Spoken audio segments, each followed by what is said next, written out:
God wants to equip you so that you can be effective, right, to reaching out to the world that's around you.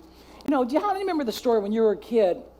I can't remember what it was. It was some sort of Greek story, and it was about this lion, you know, and this big, mighty lion was out there, and he had a thorn in his paw. Do you guys, anybody remember that story besides me? Remember that? And so this lion had this mighty lion that was so powerful, was so limited because, and he didn't realize that there was this little thorn that was in his paw that hindered him and so that he couldn't be all that he was called to be.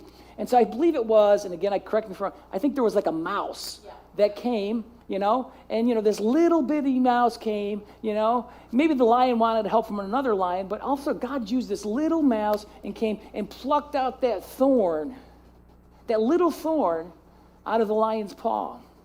And when the thorn was pulled out, then the lion could be all that the lion was called to be. The strength of the lion could be exhibited. The power of the lion could be manifested. Sometimes we think it's the big things that hinder us. It's really the little things that hinder us.